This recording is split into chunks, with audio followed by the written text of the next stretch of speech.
friends. Welcome back to Healthy Living with Denise. I'm Denise, and we are talking about feeling better, living better, feeling stronger, being stronger, and thriving through this chapter of life, this chapter being midlife.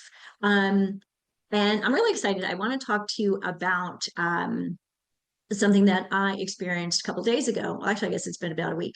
I recently had the honor of emceeing an extraordinary event. It was a 2-day event here in Rochester, Minnesota. It's actually the seventh annual. We had to skip a couple of years though because of COVID. Symposium. It's the Community of Wellness Symposium, and it is about lifestyle medicine. And it was at least inspired by lifestyle medicine. And yes, we had many of the speakers who were there were either part of American College of Lifestyle Medicine. Some were coaches who have been around in this community. And it was so exciting because what their mission is simple. Okay. And this is, we always make things so much harder than they have to be, right? But it's really simple. Ready? Lifestyle as medicine. Use lifestyle first, and then medicine as a last resort. Now we know that, you know, uh, regular medicine or Western medicine is absolutely necessary. It is the science and research that they've done through the years has basically, cured polio and all sorts of diseases that people were dying from, especially younger people. And until recently, they had really been eradicated. For whatever reason, people get a little freaked out nowadays about vaccines. And this is not about vaccines, but obviously there are some things that absolutely make sense, right? But the goal here is lifestyle as medicine. Some of these other things are a little outside of what I'm talking about, but truly what we're talking about, or what I'm talking about today, is and every day is about your personal health and the things that you can do for you to lose weight or maintain a healthy weight, to have energy, to be able to lift weights, to have the flexibility and balance that you need to basically live a regular life, and to be able to do that in your 40s, 50s, 60s, 70s, and well into your 90s. Yes, people are living that long. I, as the menopause mentor, I talk about menopause a lot, but also I talk about longevity. When I talk about longevity, I'm not trying to make you live till 110. That would be interesting.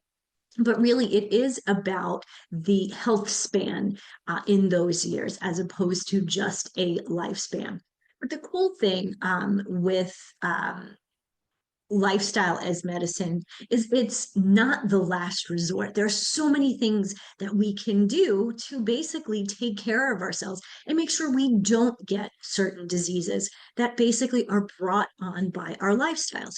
For example, obesity, metabolic syndrome, heart disease, and diabetes. All of these things, for the most part, can be affected positively by our lifestyle. And that's what I love this.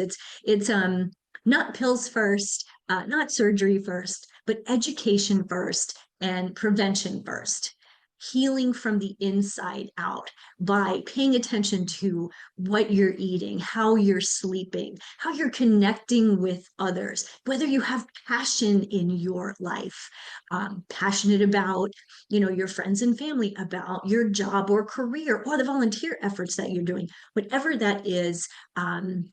Passion is so, so important. Um, as I listened to the speakers and, of course, participated as the MC, I'm listening, but I'm also participating in asking questions as well. One thing became very clear to me as a 54-year-old midlife woman, right? Women in menopause need these concepts, but we actually need them tailored for us. Now, not just midlife women or women in menopause, yes, as a whole, but also individually. I've heard the phrase individualized medicine for years. I live in Rochester, Minnesota, home of the Mayo Clinic, and people talk about this phrase all the time. And this is actually something that we can actually do for ourselves. Um, we tend to think, or there's a common thought process, I guess, that midlife is a problem, menopause is a problem to fix. It's not a problem. It is actually a powerful life transition that every women go through. Women from the beginning of time have gone through this. Well, maybe not the women who kind of lived and died and gotten, eaten by, saber-toothed tigers very early. Actually, I don't think people were alive when there were saber-toothed tigers, now that I actually think about that. Anyway, getting distracted. When we align with our daily choices, with who we are becoming as women, as individuals, as menopausal women, midlife women, give it a name, right? The results can be extraordinary. They can be unique to you. They can be so special. So today I'm going to share a little bit about lifestyle medicine, the basics of lifestyle medicine, and show you how in menopause, it's not just about doing more, because do we really need to do more? It's about doing things differently, with wisdom, with grace, and with power. Power here, strong power, but power from within. Okay. So lifestyle medicine is part of the American College of Lifestyle Medicine. And they focus on 6 pillars. I actually have a 7th one, and I'm actually stealing this thunder from my friends over at the Rochester Clinic in Minnesota. So if they hear this, Dr. Jeng, this is all about you. Okay, so number 1, nutrition. Lifestyle medicine focuses on eating predominantly a whole plant-based diet. Now, my take on that is a little different, and I'll get into that in a minute. Movement, prioritizing daily physical activity. That all the time. We're such a sedentary society. We sit all day long. We sit in front of a computer. We sit in our car. Yesterday, I was on an airplane. I sat in an airplane. I sat in an airport. I sat in the car on the way to and from the airports. Right. So this morning, when I got up, what was the first thing I wanted to do? I wanted to move. So making daily movement, notice I didn't say exercise, although that's really what it is, a priority, right? Remember when you were a kid, we didn't call it movement, we didn't call it exercise, we called it playing. And we did that every day. Remember, you couldn't wait till you're allowed to go outside and play all day, and be with your friends, and you play kickball and all sorts of things. Back then, again, we called it playing. Now we call it movement or exercise. However, if you join a team, maybe you play like playing basketball, maybe like everybody, it seems, except for me, play pickleball, something like that, but something that you're doing every single day. And yes, walking is great. The 10,000 steps concept, if you listen to everyone that says you should walk 10,000 steps every day, that's about 5 miles. For a lot of people, that's never going to happen, at least right away. Aim for, half of that, 1,000 steps, which is 2.5 miles, right? And I wear an iWatch or an Apple Watch to count my steps when I don't think I'm going to get a run in today. I think it's going to rain, or I don't know. It looks kind of crappy out. But again, I got a strength training workout done this morning. So prioritizing physical activity, I put it on my calendar. There's not a day that goes by that I don't know what I'm doing. Now, that doesn't mean that every now and then I don't take a day off. I do. And sometimes my day off is like yesterday. It was a travel day. So I really didn't do any exercise. I did a little bit of stretching. Other times it really is a planned light day. Maybe I'm going to go for a 3-mile walk.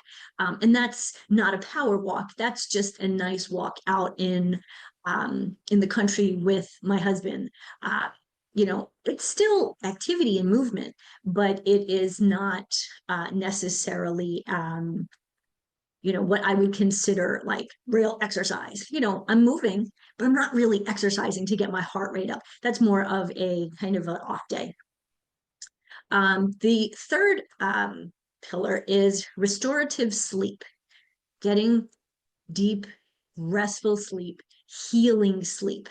So many times we say, ah, we don't, I'm young, I don't need to sleep, or, I'll sleep on the weekend, or I'll make up for it. No, we need to be getting 7 to 9 hours of good sleep every single night. Now, I know in midlife, ladies, this can be difficult. And so we need to figure out how we can manage that. Whether, you're experiencing hot flashes and night sweats, or if you just wake up in the middle of the night and you're like, okay, I'm awake. Why? What's going on here? There are ways to mitigate that, right? We just have to go searching for them. And, when I said, a little bit earlier, I mentioned individualized medicine. Sometimes this individualized medicine is by you doing some research. The nice thing is there are people like me around who can help guide you on your wellness journey. Okay, so number 4 is stress management. Yeah, no. Why is stress management part of every pillar of health? Because we live in a very stressful society. Whether it's, your working career, family, social media, the news, world health, world news, whatever it is, all of these things are stressors. And very often, if you're a perfectionist, right, you're adding additional stress to your daily stress, and that's really unnecessary stress. Not, I would say that most of the stress that we deal with is unnecessary. um Not all, of course, but the fact that we are constantly attacked by it, whether it's social media or TV or whatever it may be, we are not, we're just burdened so heavily by stress that we need to take time every single day just to step back. Whether that's, again, taking a walk outside. Nature is a great healer. I think it's truly, the world's best healer. Or deep breathing, meditation, whatever it may be, finding some type of stress management. Number 5 is kind of an one for me, but it does make sense. It's kind of obvious. Limit alcohol, Tabasco. Tabasco is actually really good, especially if you put it on your eggs in the morning. Anyway, limiting alcohol, tobacco, and processed junk food. And by that, I mean chips and cakes and cookies, all of the stuff that comes packaged, also processed meats, all of those things. Again, limiting them. This doesn't say completely cut them out, though you probably should completely cut out tobacco.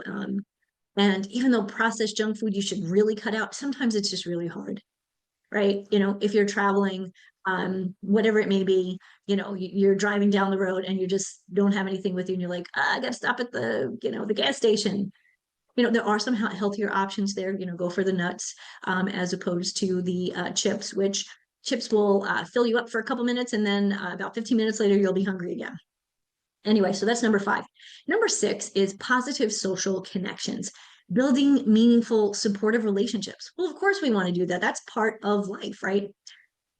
The number 7 that my friend Dr. Jen and May, who works with him, his wife May, they came up with this one a few years ago, and I really like this one, and it is purpose. I mention purpose. I mention purpose quite often, but having a purpose in life, again, whether that's your career, your family, something that you enjoy doing. So all of those things are the pillars that lifestyle medicine focuses on. And all of these are important, I mean, at any stage of life. But here is my perspective when it comes to menopause.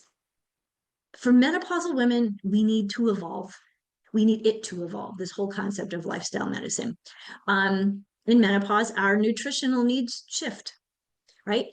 Protein isn't just helpful, it is essential. And yes, there are plenty of plant-based proteins, tofu, tempeh, beans. Years ago, my niece decided to go vegan. And at one point she said to me, she's, Dee, all I'm eating is like carbs. Even though the tofu and the tempeh were protein, she was eating a lot of beans and a lot of greens and a lot of lentils, which, yes, they have some protein, but they are more carb. So why do we need it? Why do we need this protein? And by that, I'm thinking, lean proteins, fatty fish, Um, I even do organic eggs, not a lot, but I do incorporate them into my diet. I did try to be 100% plant-based a bunch of years ago. I wasn't as strong. I wasn't as fast. I didn't feel as good. I didn't recover from workouts as quickly. So why do we need this protein other than those things that I just said, right? Preserving lean muscle. As we get older and our estrogen starts to drop, our ability to maintain muscle decreases along with that. And so eating protein will help us to preserve that lean muscle that we already have, but it's also going to help us to build when we're lifting weights. It's also protecting bone density. Again, as we get older, there are certain groups of women who are more prone to osteopenia or osteoporosis, right? That's kind of the brittle bones. And, we know more women who have fallen and broken a hip than men, right? So bone density, balancing blood sugar. This is a big one. As we get older, and with that, we tend to start struggling with our weight. We start struggling with insulin resistance or insulin instability, right? Blood sugars up and down. Protein is going to help balance that blood sugar. So you're not going to have these high spikes and high drops. But for me, what's also really important is staying full. When you eat lunch or breakfast or whatever meal, you don't want to be hungry 2 hours later going, I'm starving. What am I going to eat? This is what happens to so many women that I know. They go out for lunch and they have a salad. Okay. And it's got lots of stuff in it, lots of veggies, which is awesome. I love my veggies. I love me some veggies. But that's it. They don't have any protein, whether it's plant-based or animal-based. They may add some cheese, so that may add some, mostly calories. And then 2 hours later, they're hungry. Well, yeah, they have filled their belly with fiber, which is great. It's going to help you poop. But there's nothing to keep them satiated. There's nothing in that salad to keep them from being hungry again. I mean, even adding walnuts and seeds, those are proteins and healthy fats that will help um, with that satiated feeling. Satiated feeling, yes. So basically, to me, if you're eating more protein, quality protein, you're basically saying goodbye to cravings. You're not going to have that 3 o'clock dip that most people complain about. So while American College of Lifestyle Medicine advocates for the plant-based plate, and there's a ton of research out there, they've done lots and lots of studies, meta-analyses on people who are obese or diabetic and have taken a plant-based, diet for 8 to 12 weeks, and they've, lost weight. They've their insulin resistance is better, and their A1C is down, and that's all great, right? But I'm talking about women like you and me, right? We are not at a state where we have diabetes or metabolic syndrome. We're not obese. We're not struggling with cardiovascular disease. At least we don't know that we are at this stage, right? Unless we've been tested. But there's some wonderful research out there also that shows that in midlife, for women to thrive with a plant forward diet, they need to add balance. So yes, plant forward, right? Plant forward as opposed to plant based, which is kind of the same. When people kind of confuse them, I say plant forward because I like that phrase as opposed to plant based. I don't know. They could actually mean the same exact thing. What's different is when somebody says vegan and vegetarian, right? Vegan is much more intense. However, the plant-based people at ACLM are pretty intense when it comes to what they eat and what they do not eat. So, but anyway, so plant forward, having some balance. So lots of colorful fruits and veggies. Absolutely. That salad I mentioned before. Yeah, put that salad together. Put all those veggies in there. Add some whole grains and beans. Yes, please. Fiber, fiber, fiber, more fiber. And also different types of nutrients, right? Each vegetable, each fruit, each grain or bean or seed or nut has different nutrients that your body needs, whether it's all the micronutrients, vitamins and minerals and all of those things. Really, really important to have. We talk about a balanced diet. The problem with people saying they have a balanced diet is they actually don't know what balance is. And that's where plant forward comes in handy, because it really does help us look at our plate and say, okay, 3/4 of this plate should be plant-based. And then you have that quarter that is a protein. Lean meat, chicken, turkey, salmon. I love salmon. Salmon is great because you get an extra kick of omega-3 fatty acids, which are essential for brain health, for bone, for energy, all of these things. Omega-3s are great for your knees and your joints. Great stuff. Your body absolutely demands at this stage these building blocks, right? When you were a little kid, your parents gave you healthy food to help you grow and grow into a healthy child, a healthy teenager, and a healthy young adult, right? Now it's your responsibility to continue to build strong muscle and bone and healthy immune system. That's the other piece. By eating these healthy foods, all of these phytonutrients and antioxidants, you're filling your body, flooding your body in a way, in a good way, with all of these great things that are, all of these great nutrients that are working in different areas of your body. Right? When you eat something, it doesn't just go to your finger, it goes to all of the cells, it goes to your brain, all of the part of your body. I mean, your one whole body. Again, to me, it's about adding here quality protein as opposed to taking away foods, right? Because that's what a diet is, right? A diet, D-I with a little d, D-I-E-T, is restrictive. This is not restrictive, right? There are, I don't know, hundreds of fruits and veggies that you can choose from, different ways to cook them. There are different whole grains and beans and seeds and legumes, all of these things, right? So, I mean, if you get to choose, there's just say 10 different beans on, at the store, that's 10. You get, wow, can you imagine when you start to, pick a bean and pick a different grain and all the amazing combinations that you can. And again, it really is about upgrading or up leveling the foods that you may already be eating. So, lifestyle medicine, in my opinion, my humble opinion, provides a map, right? We all need a map. If we're here and we want to get someplace else, we need a map to show us how to get there, right? But midlife women need to choose the right vehicle built for strength, for resilience, and for joy. So, as a woman in midlife, this is not about fading away into the sunset, right? This is our time. This is our time to thrive.